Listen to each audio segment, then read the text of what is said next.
ಜೊತೆ ಬುರ್ಡೆ ತರೋದಕ್ಕೆ ಮತ್ತೊಬ್ಬ ಹೋಗಿದ್ದ. ವಿಠಲ ಗೌಡ ಜೊತೆ ಡ್ರೈವ್ ಮಾಡಿಕೊಂಡು ಹೋಗಿದ್ದ ಪ್ರದೀಪ್ ಗೌಡ. ನಿನ್ನೆ ವಿಠಲ್ ಗೌಡ ಹಾಗೂ ಪ್ರದೀಪ್ ಗೌಡ, ಈಗಾಗಲೇ ನಾಗೇಂದ್ರ ಬಾಬು ಹೇಳ್ತಾ ಇದ್ರು ವಿಠಲ್ ಗೌಡ ಸ್ನೇಹಿತ ಈತ ಅಂತ. ಈತನೂ ಕೂಡ ಡ್ರೈವ್ ಮಾಡಿಕೊಂಡು ಬುರ್ಡೆ ತರೋದಕ್ಕೆ ಹೋಗಿದ್ದ.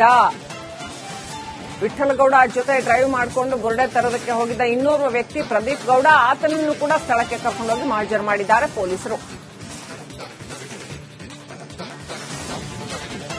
ಯಾಕೆ ಇವರಿಬ್ಬರಿಗೂ ಕೂಡ ಬುರ್ಡೆ ತಗೊಂಡ್ಬಂದು ಇಷ್ಟೆಲ್ಲ ಹೈಡ್ರಾಮಾ ಕ್ರಿಯೇಟ್ ಮಾಡಬೇಕು ಅಂತ ಅನ್ನಿಸ್ತು? ಏನು ಉದ್ದೇಶ? ನೂರಾರು ಬುರ್ಡೆಗಳು, ಸಾವಿರಾರು ಬುರ್ಡೆಗಳು ಅಂತ ಯಾಕೆ ಕಥೆ ಕಟ್ಟಿದ್ರು? ಚಿನ್ನಯ್ಯನನ್ನ ಯಾರು ಹುಡುಕೊಟ್ರು? ಚಿನ್ನಯ್ಯನನ್ನ ಹೇಗೆ ಕಾಂಟ್ಯಾಕ್ಟ್ ಮಾಡಿದ್ರು? ಈ ಜನಗಳೆಲ್ಲ ಸೇರಿ ಇವರು ಟೀಮ್ ಅಪ್ ಆಗಿದ್ದು ಹೇಗೆ? ಹಂತ ಹಂತವಾಗಿ ಇಡೀ ಪ್ರಕರಣವನ್ನ ಹೇಗೆ ಬಿಲ್ಡ್ ಮಾಡ್ತಾ ಬಂದ್ರು? ಎಸ್ಐಟಿ ತನಿಖೆ ಏನ್ ಹೇಳುತ್ತೆ ಈ ಕುರಿತಾಗಿ?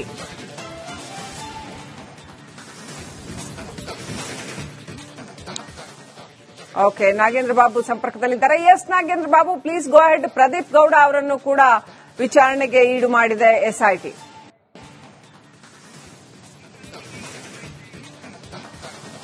ಎಸ್ ನೋಡಿ, ನಾನು ಆಗ್ಲೇ ಹೇಳ್ತಾ ಇದ್ದಂತೆ ಪ್ರದೀಪ್ ಗೌಡನನ್ನ ತೀವ್ರ ವಿಚಾರಣೆಗೆ ಒಳಪಡಿಸಿದ್ದಾರೆ. ಪ್ರದೀಪ್ ಗೌಡ ಯಾಕೆ ಈ ಒಂದು ವಿಚಾರದಲ್ಲಿ ಇನ್ವಾಲ್ವ್ ಆದ್ರು? ನೋಡಿ ಶ್ರೀಲಕ್ಷ್ಮಿ, ಯಾವತ್ತಿದ್ರು ಕೂಡ ಸತ್ಯ ಸತ್ಯನೇ. ಎಷ್ಟೇ ದಿನ ಸತ್ಯವನ್ನ ಮುಚ್ಚಿಡುವಂತ ಪ್ರಯತ್ನವನ್ನ ಮಾಡಿದ್ರು ಕೂಡ ಅದು ಸಾಧ್ಯವಿಲ್ಲ. ಯಾವಾಗ್ಲೂ ಕೂಡ ಸತ್ಯಮೇವ ಜಯತೆ ಅನ್ನೋದು ಅದಕ್ಕೋಸ್ಕರನೇ. ಸತ್ಯ ಒಂದಲ್ಲ ಒಂದ್ ದಿವಸ ಹೊರಗೆ ಬರುತ್ತೆ ಅನ್ನೋದಕ್ಕೆ ತಾಜಾ ಉದಾಹರಣೆ ಈಗ ಈ ಬುರ್ಡೆ ಗ್ಯಾಂಗ್. ನೋಡಿ ಎಷ್ಟೆಲ್ಲ ನಾಟಕಗಳನ್ನ ಮಾಡ್ಕೊಂಡು ಬಂದಿದ್ದಾರೆ. ಬುರ್ಡೆ ವಿಚಾರವಾಗಿ ಇವ್ರಿಗೆಲ್ಲ ಗೊತ್ತಿದೆ. ಬುರ್ಡೆನ ತಂದಿದ್ದು ಇವರೇ, ತಂದು ಕೊಟ್ಟಿದ್ದು ಇವರೇ. ಡೆಲ್ಲಿಗೂ ತಗೊಂಡೋಗಿದ್ದಾರೆ, ಬೆಂಗಳೂರಿಗೂ ತಗೊಂಡೋಗಿದ್ದಾರೆ. ಅಂದ್ರೆ ಈ ತಲೆ ಬುರ್ಡೆನ ಇಟ್ಟುಕೊಂಡು ಎಲ್ಲಾ ಕಡೆ ಸುತ್ತಾಡಿ ಚಿನ್ನನನ್ನ ಕರೆಸಿ, ಚಿನ್ನಯನ್ನು ಕೊಟ್ಟು ಹೋಗು ನೀನೇ ತಗೊಂಬಂದಿದ್ದು ಅಂತ ಹೇಳಿ ಆತನನ್ನು ಕೂಡ ಕಳಿಸಿ ಈಗ ಚಿನ್ನಯ್ಯ ಲಾಕ್ ಆಗಿ ಜೈಲಲ್ಲಿ ಈಗ ಕಂಬಿ ಎಣಿಸುವಂತ ಕೆಲಸವನ್ನ ಮಾಡ್ತಾನೆ ಶ್ರೀಲಕ್ಷ್ಮಿ.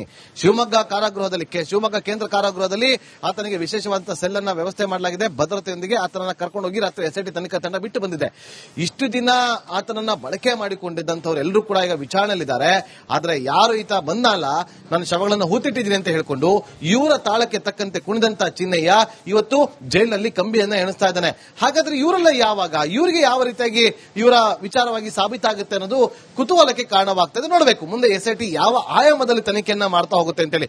ನೋಡಿ ಎಲ್ಲಾ ಸತ್ಯವನ್ನ ಗೊತ್ತಿದ್ದು ಕೂಡ ಇವರು ನಮಗೇನು ಗೊತ್ತಿಲ್ಲ, ನಮಗೆ ಚಿನ್ನಯ್ಯ ಗೊತ್ತಿಲ್ಲ, ನಮಗೆ ಬುರ್ಡೆ ರಹಸ್ಯ ಗೊತ್ತಿಲ್ಲ, ನಮ್ಮನ್ನ ಬುರ್ಡೆ ಗ್ಯಾಂಗ್ ಅಂತ ಕರಿಬೇಡಿ, ನಾವು ಷಡ್ಯಂತ್ರ ಮಾಡಿಲ್ಲ, ಅದು ಇದು ಉಪ್ಪಿನಕಾಯಿ ಎಲ್ಲ ಹಾಕಿ ಕಥೆಗಳನ್ನ ಕಟ್ಟುವಂತ ಕೆಲಸವನ್ನ ಮಾಡಿದ್ರು. ಇವರೆಷ್ಟೇ ಕಥೆಗಳನ್ನ ಕಟ್ಟಿದ್ರು ಕೂಡ ಒಂದು ವಿಶ್ವಾಸ ಇತ್ತು ಎಸ್ಐಟಿ ತನಿಖಾ ತಂಡದ ಮೇಲೆ, ಇವರು ಸತ್ಯ ಶೋಧನೆಯನ್ನ ಮಾಡುವಂತ ಸಂದರ್ಭದಲ್ಲಿ ಸತ್ಯವನ್ನ ಬಹಿರಂಗ ಪಡಿಸ್ತಾರೆ ಅಂತೇಳಿ. ಈಗ ಅದೆಲ್ಲವೂ ಕೂಡ ಬಹಿರಂಗ ಆಗ್ತದೆ Srilakshmi. Right, thank you Nagendra Babu ಡೀಟೇಲ್ಸ್ಗಾಗಿ. ನಾಗೇಂದ್ರ ಬಾಬು, ಬ್ರೇಕಿಂಗ್ ಅಪ್ಡೇಟ್ ಬರ್ತಾ ಇದೆ. ವಿಠಲ ಗೌಡ ಜೊತೆ ಬುರ್ಡೆ ತರೋದಕ್ಕೆ ಮತ್ತೊಬ್ಬ ಹೋಗಿದ್ದ. ವಿಠಲ ಗೌಡ ಜೊತೆ ಡ್ರೈವ್ ಮಾಡಿಕೊಂಡು ಹೋಗಿದ್ದ ಪ್ರದೀಪ್ ಗೌಡ. ನಿನ್ನೆ ವಿಠಲ್ ಗೌಡ ಹಾಗೂ ಪ್ರದೀಪ್ ಗೌಡ, ಈಗಾಗಲೇ ನಾಗೇಂದ್ರ ಬಾಬು ಹೇಳ್ತಾ ಇದ್ರು ವಿಠಲ್ ಗೌಡ ಸ್ನೇಹಿತ ಈತ ಅಂತ. ಈತನೂ ಕೂಡ ಡ್ರೈವ್ ಮಾಡಿಕೊಂಡು ಬುರ್ಡೆ ತರೋದಕ್ಕೆ ಹೋಗಿದ್ದ. ವಿಠಲ್ ಗೌಡ ಜೊತೆ ಡ್ರೈವ್ ಮಾಡಿಕೊಂಡು ಬುರ್ಡೆ ತರೋದಕ್ಕೆ ಹೋಗಿದ್ದ ಇನ್ನೋರ್ವ ವ್ಯಕ್ತಿ ಪ್ರದೀಪ್ ಗೌಡ, ಆತನನ್ನು ಕೂಡ ಸ್ಥಳಕ್ಕೆ ಕರ್ಕೊಂಡೋಗಿ ಮಾರ್ಜರ್ ಮಾಡಿದ್ದಾರೆ ಪೊಲೀಸರು. ಯಾಕೆ ಇವರಿಬ್ಬರಿಗೂ ಕೂಡ ಬುರ್ಡೆ ತಗೊಂಡ್ಬಂದು ಇಷ್ಟೆಲ್ಲ ಹೈಡ್ರಾಮಾ ಕ್ರಿಯೇಟ್ ಮಾಡಬೇಕು ಅಂತ ಅನ್ನಿಸ್ತು? ಏನು ಉದ್ದೇಶ? ನೂರಾರು ಬುರ್ಡೆಗಳು, ಸಾವಿರಾರು ಬುರ್ಡೆಗಳು ಅಂತ ಯಾಕೆ ಕಥೆ ಕಟ್ಟಿದ್ರು? ಚಿನ್ನಯ್ಯನನ್ನ ಯಾರು ಹುಡುಕೊಟ್ರು? ಚಿನ್ನಯ್ಯನನ್ನ ಹೇಗೆ ಕಾಂಟ್ಯಾಕ್ಟ್ ಮಾಡಿದ್ರು? ಈ ಜನಗಳೆಲ್ಲ ಸೇರಿ ಇವರು ಟೀಮ್ ಅಪ್ ಆಗಿದ್ದು ಹೇಗೆ? ಹಂತ ಹಂತವಾಗಿ ಇಡೀ ಪ್ರಕರಣವನ್ನ ಹೇಗೆ ಬಿಲ್ಡ್ ಮಾಡ್ತಾ ಬಂದ್ರು? ಎಸ್ಐಟಿ ತನಿಖೆ ಏನ್ ಹೇಳುತ್ತೆ ಈ ಕುರಿತಾಗಿ?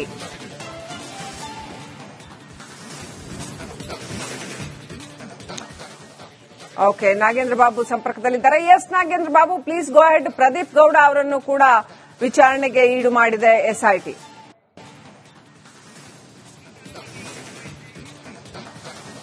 ಎಸ್ ನೋಡಿ, ನಾನು ಆಗ್ಲೇ ಹೇಳ್ತಾ ಇದ್ದಂತೆ ಪ್ರದೀಪ್ ಗೌಡನನ್ನ ತೀವ್ರ ವಿಚಾರಣೆಗೆ ಒಳಪಡಿಸಿದ್ದಾರೆ. ಪ್ರದೀಪ್ ಗೌಡ ಯಾಕೆ ಈ ಒಂದು ವಿಚಾರದಲ್ಲಿ ಇನ್ವಾಲ್ವ್ ಆದ್ರು? ನೋಡಿ ಶ್ರೀಲಕ್ಷ್ಮಿ, ಯಾವತ್ತಿದ್ರು ಕೂಡ ಸತ್ಯ ಸತ್ಯನೇ. ಎಷ್ಟೇ ದಿನ ಸತ್ಯವನ್ನ ಮುಚ್ಚಿಡುವಂತ ಪ್ರಯತ್ನವನ್ನ ಮಾಡಿದ್ರು ಕೂಡ ಅದು ಸಾಧ್ಯವಿಲ್ಲ. ಯಾವಾಗ್ಲೂ ಕೂಡ ಸತ್ಯಮೇವ ಜಯತೆ ಅನ್ನೋದು ಅದಕ್ಕೋಸ್ಕರನೇ. ಸತ್ಯ ಒಂದಲ್ಲ ಒಂದ್ ದಿವಸ ಹೊರಗೆ ಬರುತ್ತೆ ಅನ್ನೋದಕ್ಕೆ ತಾಜಾ ಉದಾಹರಣೆ ಈಗ ಈ ಬುರ್ಡೆ ಗ್ಯಾಂಗ್. ನೋಡಿ ಎಷ್ಟೆಲ್ಲ ನಾಟಕಗಳನ್ನ ಮಾಡ್ಕೊಂಡು ಬಂದಿದ್ದಾರೆ. ಬುರ್ಡೆ ವಿಚಾರವಾಗಿ ಇವ್ರಿಗೆಲ್ಲ ಗೊತ್ತಿದೆ. ಬುರ್ಡೆನ ತಂದಿದ್ದು ಇವರೇ, ತಂದು ಕೊಟ್ಟಿದ್ದು ಇವರೇ. ಡೆಲ್ಲಿಗೂ ತಗೊಂಡೋಗಿದ್ದಾರೆ, ಬೆಂಗಳೂರಿಗೂ ತಗೊಂಡೋಗಿದ್ದಾರೆ. ಅಂದ್ರೆ ಈ ತಲೆಬುರುಡೆಯನ್ನು ಇಟ್ಟುಕೊಂಡು ಎಲ್ಲಾ ಕಡೆ ಸುತ್ತಾಡಿ ಚಿಹ್ನೆಯನ್ನ ಕರೆಸಿ ಚಿಹ್ನೆಯನ್ನು ಕೊಟ್ಟು ಹೋಗು ನೀನೇ ತಗೊಂಬಂದಿದ್ದು ಅಂತ ಹೇಳಿ ಆತನನ್ನು ಕೂಡ ಕಳಿಸಿ ಈಗ ಚಿಹ್ನೆಯ ಲಾಕ್ ಆಗಿ ಜೈಲಲ್ಲಿ ಈಗ ಕಂಬಿ ಎಣಿಸುವಂತ ಕೆಲಸವನ್ನ ಮಾಡ್ತಾನೆ ಶ್ರೀಲಕ್ಷ್ಮಿ. ಶಿವಮೊಗ್ಗ ಕೇಂದ್ರ ಕಾರಾಗೃಹದಲ್ಲಿ ಆತನಿಗೆ ವಿಶೇಷವಾದಂತಹ ಸೆಲ್ ಅನ್ನ ವ್ಯವಸ್ಥೆ ಮಾಡಲಾಗಿದೆ. ಭದ್ರತೆಯೊಂದಿಗೆ ಆತನನ್ನ ಕರ್ಕೊಂಡು ಹೋಗಿ ರಾತ್ರಿ ಎಸ್ಐಟಿ ತನಿಖಾ ತಂಡ ಬಿಟ್ಟು ಬಂದಿದೆ. ಇಷ್ಟು ದಿನ ಆತನನ್ನ ಬಳಕೆ ಮಾಡಿಕೊಂಡಿದ್ದಂಥವ್ರು ಎಲ್ಲರೂ ಕೂಡ ಈಗ ವಿಚಾರಣೆಯಲ್ಲಿದ್ದಾರೆ.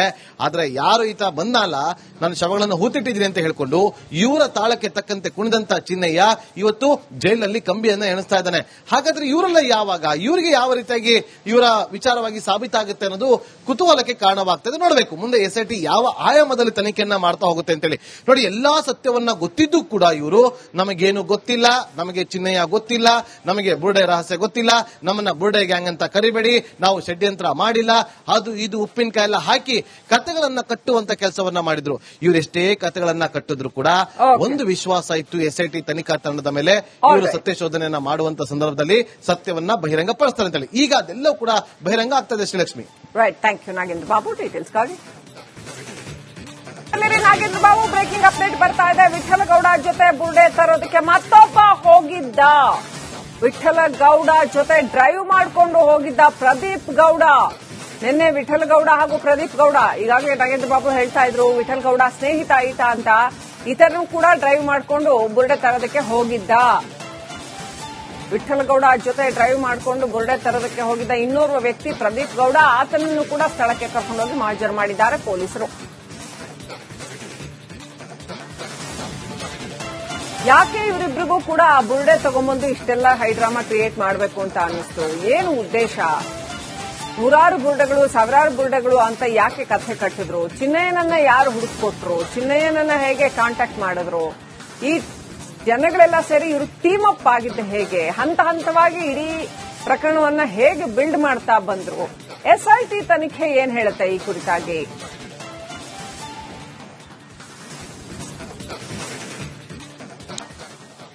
ಓಕೆ, ನಾಗೇಂದ್ರ ಬಾಬು ಸಂಪರ್ಕದಲ್ಲಿದ್ದಾರೆ. Yes Nagendra Babu, please go ahead. Pradeep Gowda ಅವರನ್ನು ಕೂಡ ವಿಚಾರಣೆಗೆ ಈಡು ಮಾಡಿದೆ ಎಸ್ಐಟಿ.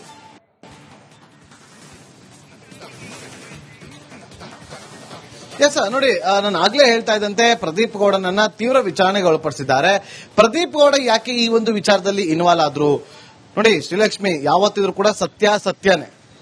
ಎಷ್ಟೇ ದಿನ ಸತ್ಯವನ್ನ ಮುಚ್ಚಿಡುವಂತ ಪ್ರಯತ್ನವನ್ನ ಮಾಡಿದ್ರು ಕೂಡ ಅದು ಸಾಧ್ಯವಿಲ್ಲ.